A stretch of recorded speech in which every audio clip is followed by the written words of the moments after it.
Welcome, ladies and gentlemen. I have been expecting you. My name is Dr. Riolu, and welcome to the Gaming Lab.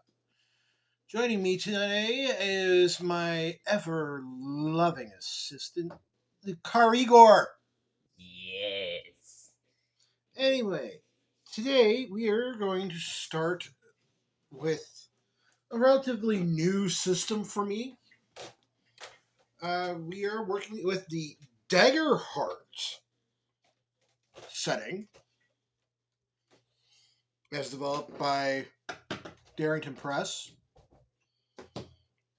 And thanks to longtime viewer Cobra, Cobra!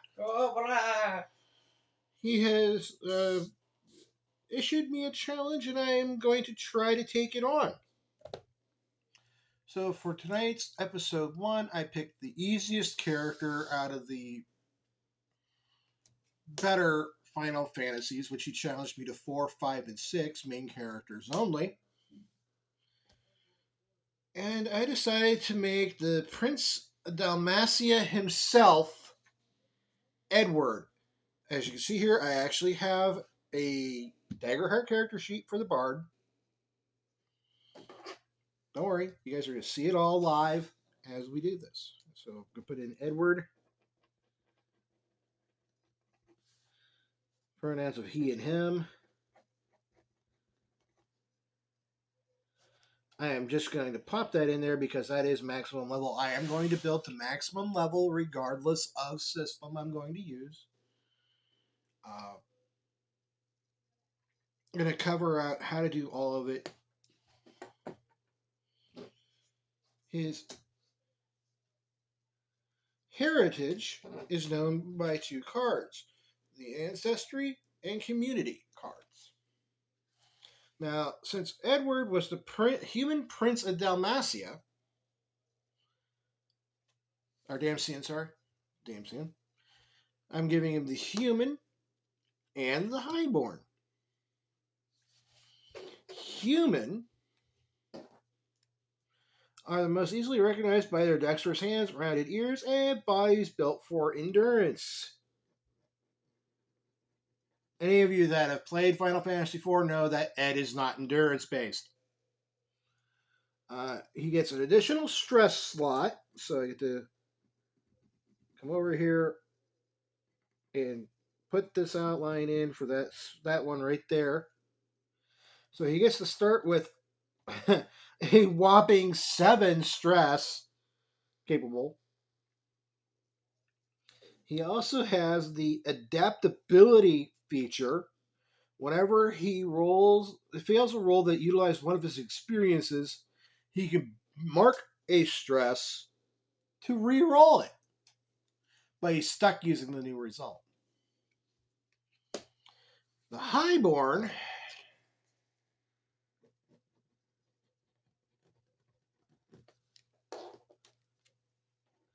basically say being part of a highborn community means you're accustomed to a life of elegance, opulence, and prestige within the upper echelons of society. He was a prince. This fits him perfectly. The feature for this one is called Privilege. You have advantage on rolls to consort with nobles, negotiate prices, or leveraging your reputation to get what you want. Unfortunately, that didn't work with Tell of the Sage, so guess what? He got burnt.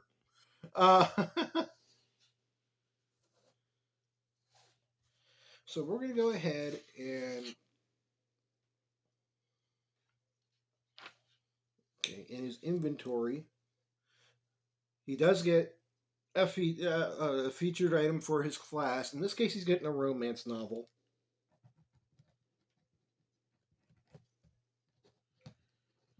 Which, given the fact that the love of his life kicks it, it's a little fitting.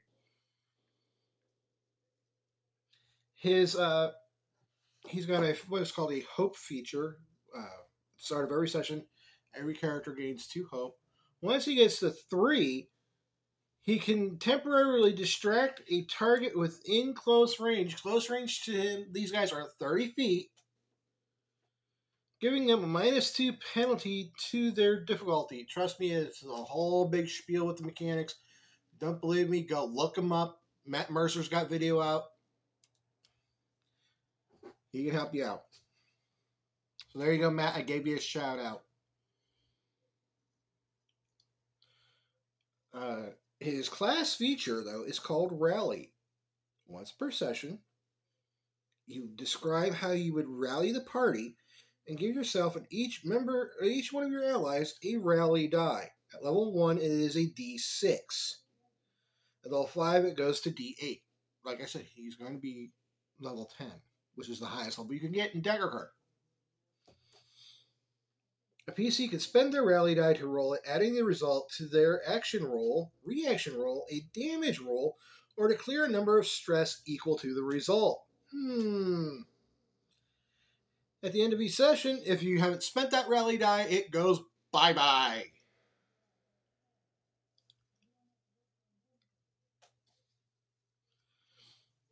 Starts with proficiency 1. Yay, we knew that. The way they do starting statistics, which, by the way, the statistics of this game are agility, strength, finesse, instinct, presence, and knowledge.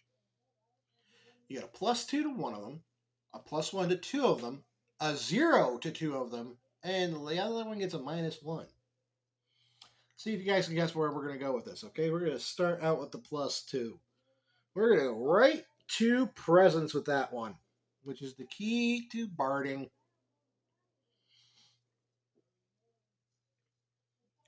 Our +1s are going to be in agility and finesse. Our 0s in instinct and knowledge, which means a -1 in strength. He is a weak POS. He is in the game. The only saving grace is the fact that he instantly goes AWOL if he gets critically hurt. And, he sings. He sings, he plays a harp. So, I'm not even going to bother to put in the starting equipment, but I did have to go in and create a new weapon type for him. His weapon in the Final Fantasy games is a harp. They didn't have anything like it in the Daggerheart setting, but I've made one.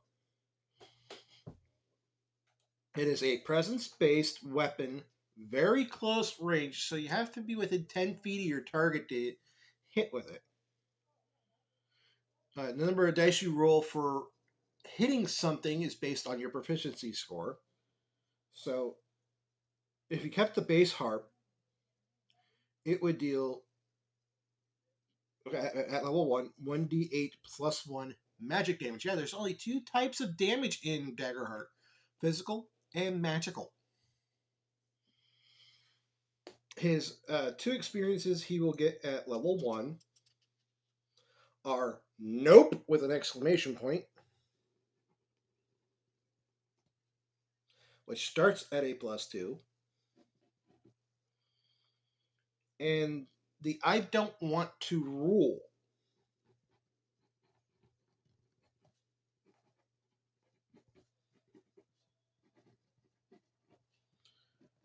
Because Edward was very much so against becoming the ruler of Damcian. And the Nope is in reference to his hiding from pretty much everything. So the nice thing is, your second sheet in this gives you everything you need for all your level ups. So for level 2, he gains an additional experience at +2. We're going to give him We Don't Have to Fight.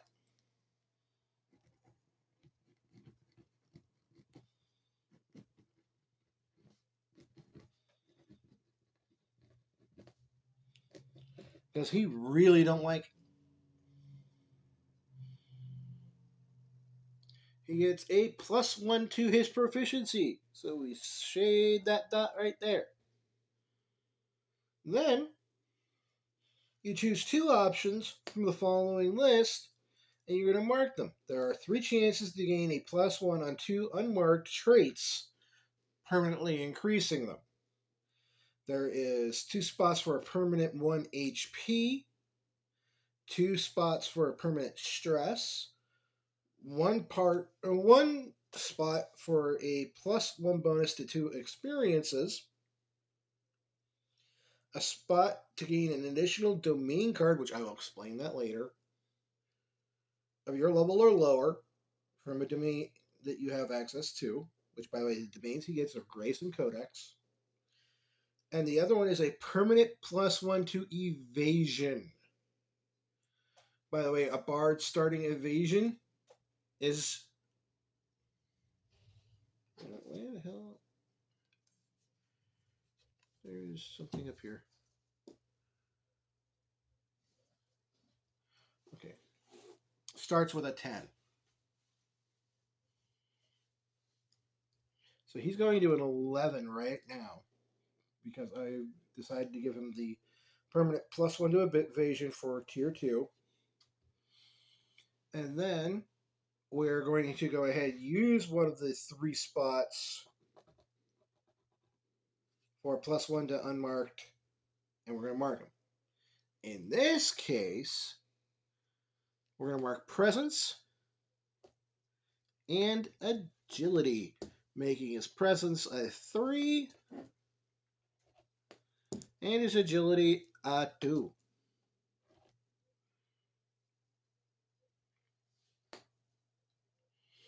That's it for level 2. We move to level 3.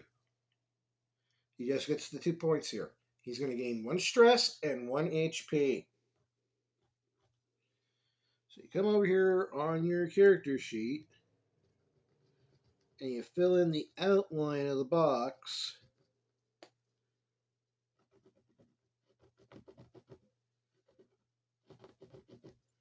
They give you the new box.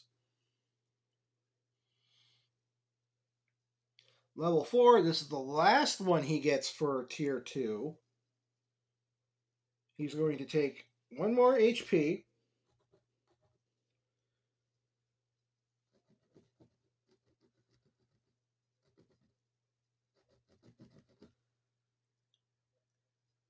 And then he's going to increase finesse and knowledge,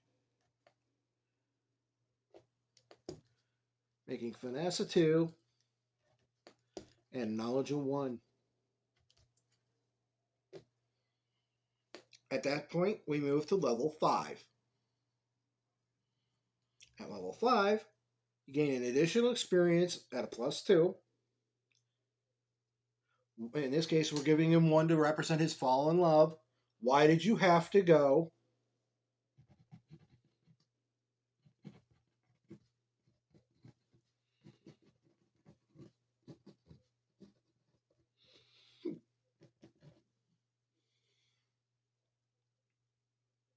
A permanent +1 proficiency. And all those marks we made on these up here,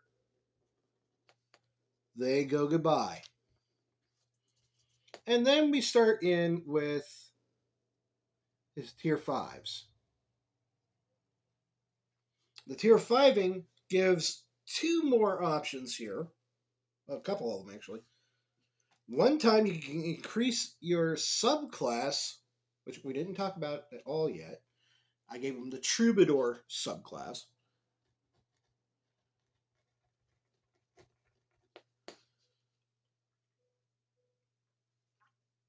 Of Bard.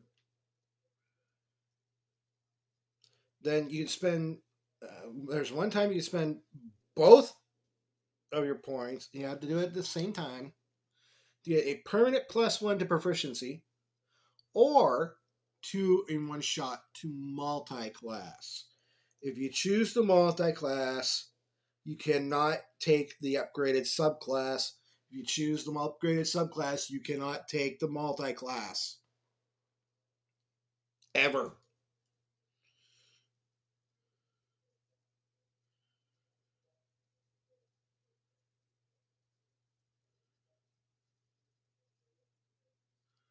So I gave him the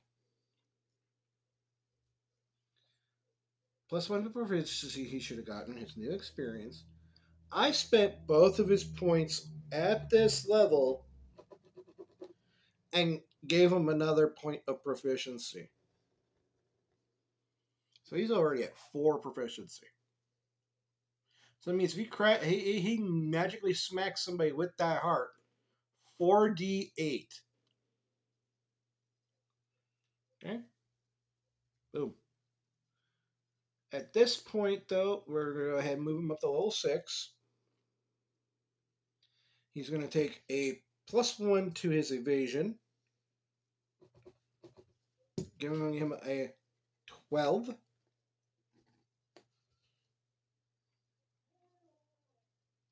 Then he's going to increase his agility and presence by +1 each, giving him a 3 agility and a 4 presence.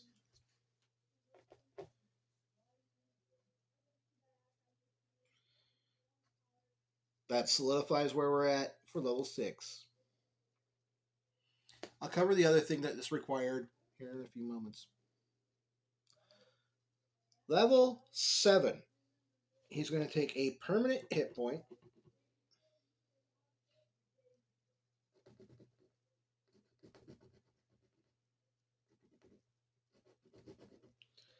And his upgraded subclass.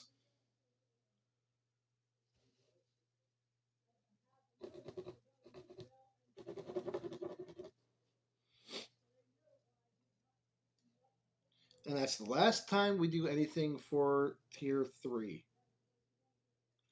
Because now, starting at level 8, we move to tier 4. So again, we clear all of our marks. He gets a +1 proficiency. His final new experience, and this is in reference to something that happened roughly the middle of the game. He kind of got a thing going for an underager. It had to be Rydia.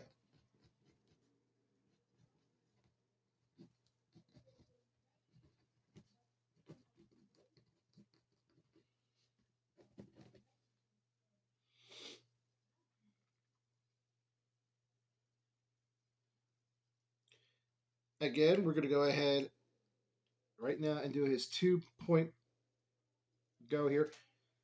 I know at level 7 he upgraded the Troubadour. Level 8, you get the ability to master your class pretty much. He is going to do that.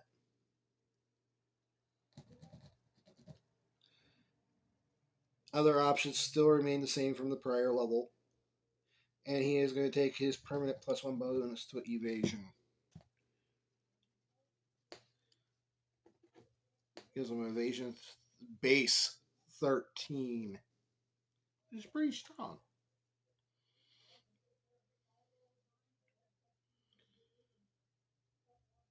So we're done with that. Level 9.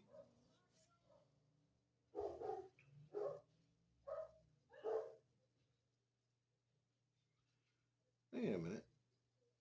They goofed up his level 9. Huh. How about that? He takes the +1 to 2. In this case, it's going to be presence and knowledge. So he has a 5 presence, 2 knowledge. I gotta pick one more thing for him.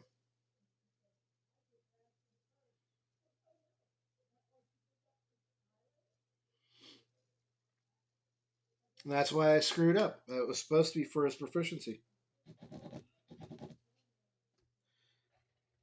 Our boy. Wait a minute. No, you have to do 2. You have to do 2 for that. Riolu.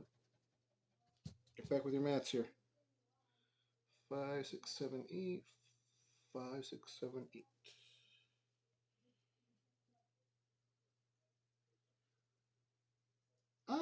I'm going to take one more stress slot at this level.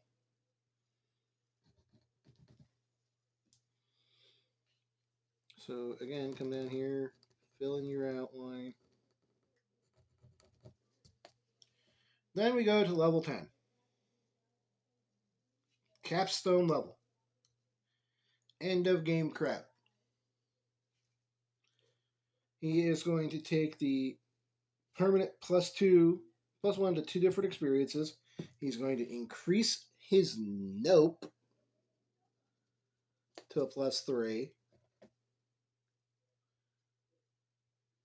And his why did you have to go to a 3. And then the last upgrade he takes is a +1 to agility and a +1 to finesse.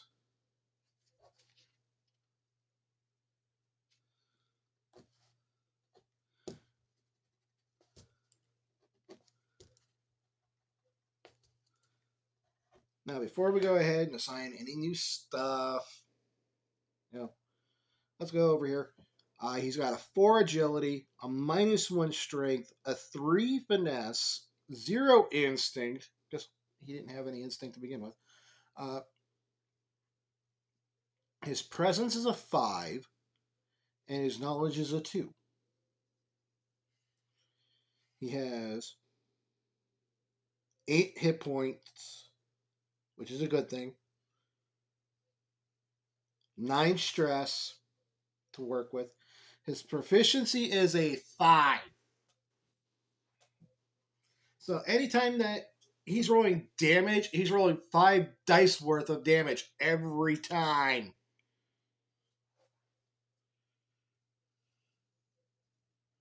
Which I guarantee you there's a whole lot of stuff going on with that. And then just to go ahead and mess with things a little bit more, I gave him a legendary piece of Gambesian armor, which is basically cord meal.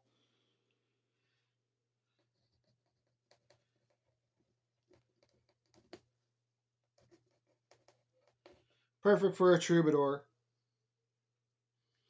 Base damage thresholds are 11 and 32 with 6 armor points.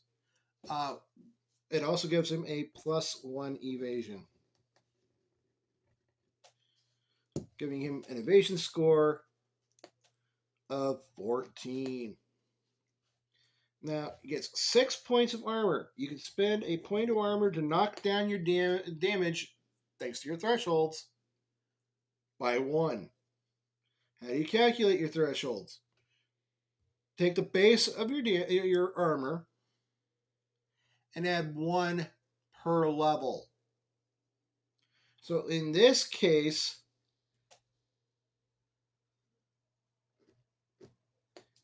anything up to 21 in damage, score up to and including 21 points of damage, is only going to mark 1 hit point of damage, one of his hit points as done in. 22 to the next one, 42 is going to cost him 2.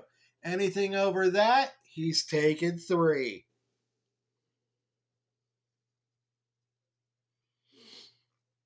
Now let's talk about his nice 2-handed weapon.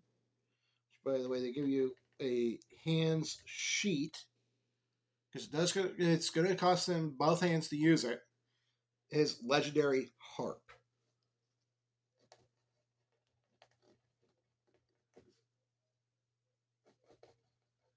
There are no features to it. It is a presence-based weapon. Very close. It will do a D8 plus 10. So 5d8 plus 10 when he hits. It gonna hurt. Now, the next thing we're going to cover is Okay, so he has a heart. What else can he do? That's where some of the nice fun cards come into play that you get with your core set. He has access to the Grace and Codex domains. And I chose the best ones out of each to work with. His Foundation Troubadour abilities. Gifted Performer. You describe how you perform for others, and then you can play each song that you have here once per long rest.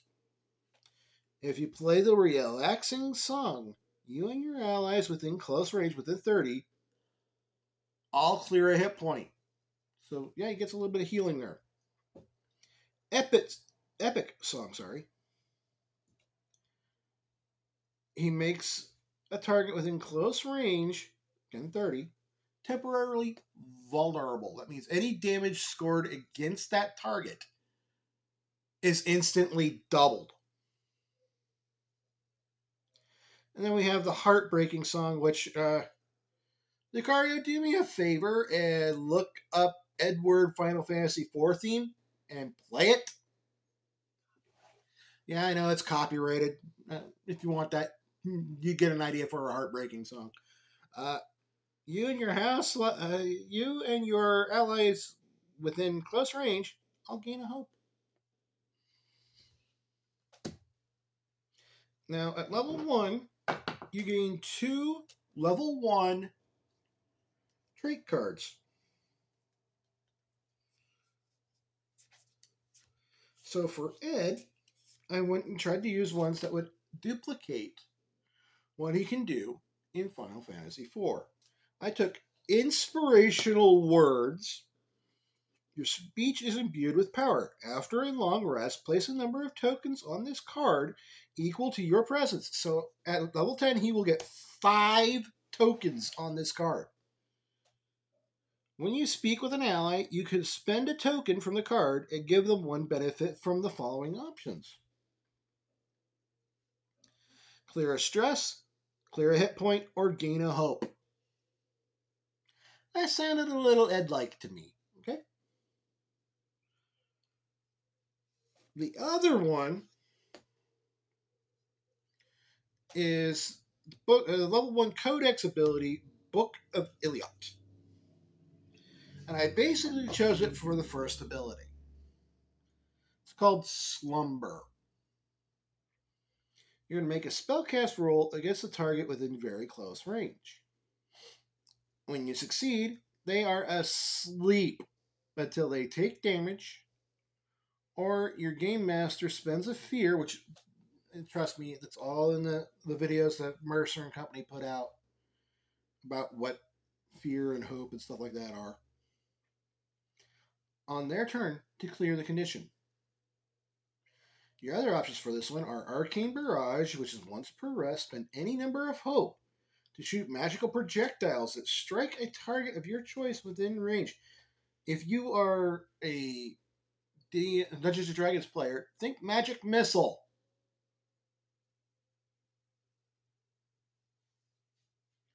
And you got it about right, because these do not miss.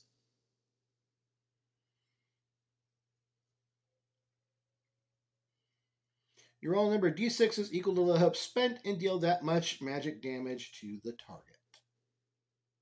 And then the other option on the card is Telepathy. You spend a hope to open a line of mental communication with one target you can see. The communication lasts until your next rest, or you cast this particular spell again.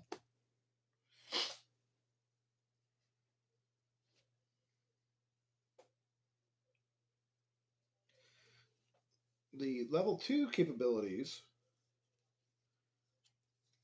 for Mr. Ed, the card I chose, was the Book of Sitil, mainly for the following ability: Adjust Appearance. You magically shift your appearance and clothing to avoid recognition. Basically, he's John Cena. Pulling a chameleon. Or ironically. Or Spider-Man wise, he's a chameleon, yes. The abilities on the card are Parallelia. Spend 2 hope to cast the spell on yourself or an ally within close range.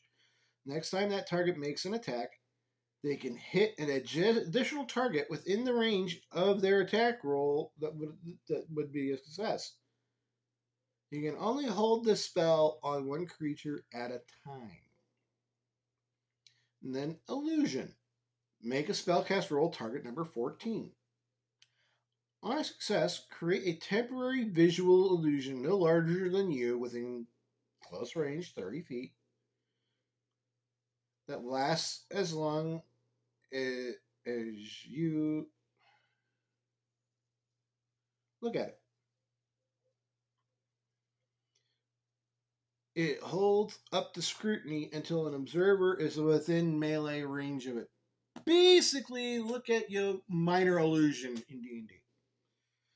Now, I'm going to let you know later on in the game, he does not keep this in his loadout. Your loadout, you get to keep 5 cards in your hand at any given time. The rest go to this little thing called the Vault. So I'm going to set Book of Stittle right there.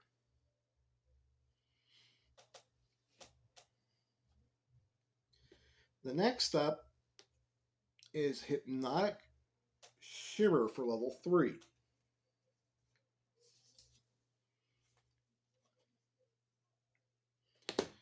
So I'm actually going to move those 2 right there, and that one right there. Hypnotic Shimmer. Make a spellcast roll against all adversaries in front of you within 30 feet. Once per rest, on success, you create an illusion of flashing colors and lights that temporarily stuns them. If you succeed against them, that is. It forces them to burn a stress. When stunned, they can't use reactions and can't take any other action until they clear the condition. It's pretty potent. Next up, going into that 5th card, for level 4, he took Soothing Speech. During a short rest, when you take time to comfort another character while using the Tend to Wounds downtime move on them, you clear an additional hit point from that character. When you do, you also clear 2 hit points from yourself. Ed's heal command, where it burns potions. So there's that.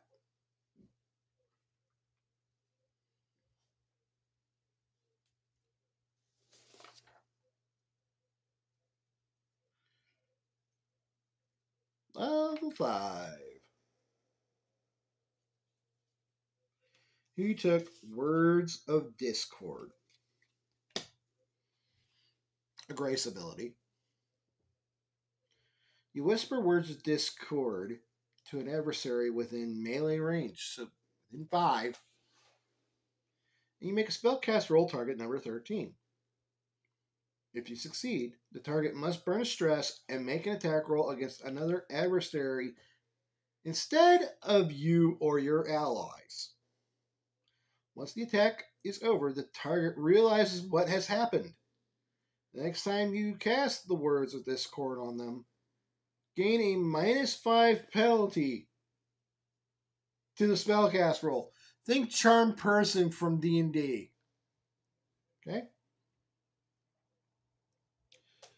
Let me see. Did he keep that in loadout? No, he did not. So I'm going to not even begin to take away one of those. That will immediately be going into his vault.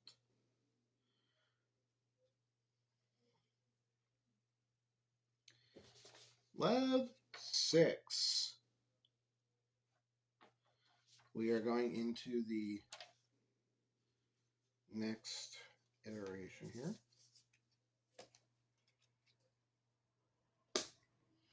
And his next ability is called Share the Burden.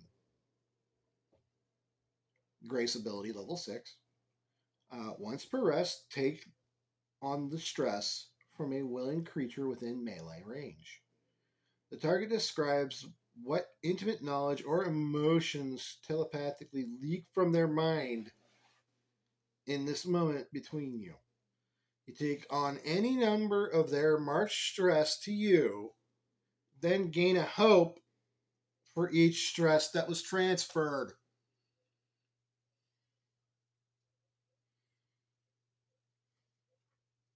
Which hope could go ahead and give you a lot of different stuff. Does not keep. But I think for purposes here, I'm going to remove the hypnotic shimmers to make the permanent 5-card loadout. Level 7.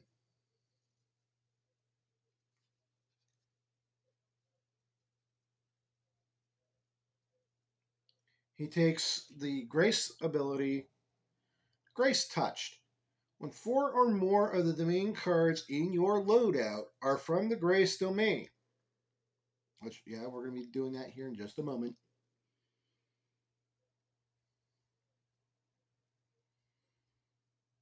You gain the following benefits. You can mark an armor slot instead of marking a stress. Considering Ed's got 9 stress, I don't think he's going to have to worry about that. And when you would force a target to mark a number of hit points, you could choose instead to make them burn that much stress. Now, the funny thing is, if you go and run out of stress, it starts tacking on your HP. Because your HP, well...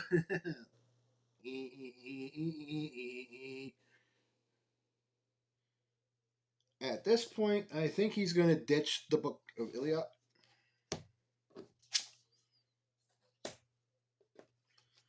Next up is his level 8 ability, which I took from Codex. Safe Haven. When you have a... Oh, wait a minute. No, we're not done with level 7. Riolu, you're not done with level 7. We have his specialization for his class from Troubadour. He gains the Maestro capability. Your rallying songs steal the courage of those who listen. When you give a rally die to an ally, they also get to gain a hope or clear a stress. Yo, Ed ain't worthless. Level 8 also gains, like I said, gains into the safe haven. When you have a few minutes of calm to focus, you can spend 2 hope to summon your safe haven, a large interdimensional house where you and your allies can take shelter. When you do, a magical door appears somewhere within close range, within 30 feet. Only creatures of your choice are allowed to enter. Think the most exclusive nightclub in the world, guys. Once inside, you can make the entrance invisible. Yay! No need for bouncer. You and anyone else inside can always exit whenever you want. Once you leave, you personally leave, the doorway must be summoned again for it to be used. When you take a rest within your own safe haven, you get to choose an additional downtime move. That is good. We are going to get rid of the Book of Satil for that. Which just also gives him the mastery of his class at this point. Virtuoso. You are among the greatest of your craft, and your skill is boundless.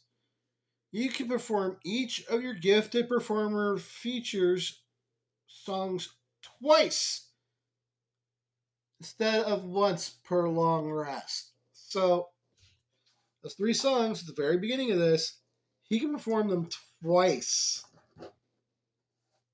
per day for the effects.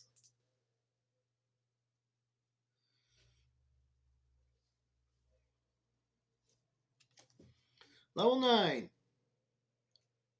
He takes Master of the Craft, which is a grace feature.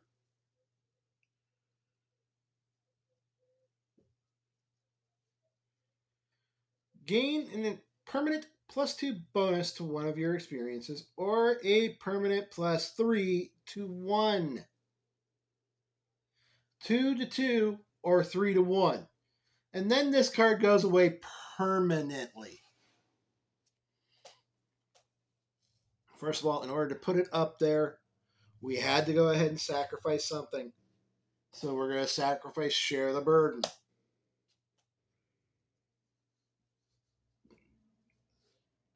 I chose, he's getting a +3 to I don't want to rule, making it a +5. And then this goes away permanently. So once he hits level 10, he's going to take the new ability, Encore. Get a grace one. When an ally within close range deals damage to an adversary, you can make a spellcast roll against that very same target. On a success, you deal the same amount of damage to the target that your ally just dealt.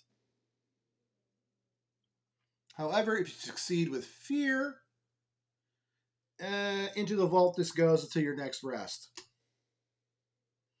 So there is the 5-card hand he has. Safe Haven, Grace Touched, Inspirational Words, Encore, and Soothing Speech.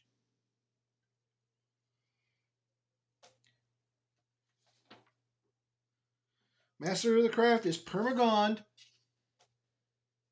Lucar Igor, stand up, please. Yes, master. Joking. Anyway, ladies and gentlemen, this has been the first of what I hope to be many more visits to the gaming lab. I am Riolu the Mad. And, of course, behind the camera right now is the Lucar Igor. I have a challenge for you. I'm sorry, I'm still working on Cobra's challenge because it's either going to be Yang Fabul, also for Final Fantasy IV, or the White Mage Rosa, also from said game, which will be the next one. But I'm willing to hear your challenge. I saw there was a class that was very focused on defense. The Guardian. I challenge you to make the Juggernaut. It's not a Guardian. Really? No. I've already looked through the Guardian. He is not a Guardian. Drax the Destroyer, on the other hand, definitely a Guardian. More than one way. Thank you, Lucario. Guys, that's all we're gonna. That's all for the lab. So please don't let the door hit you where the good Lord slit you.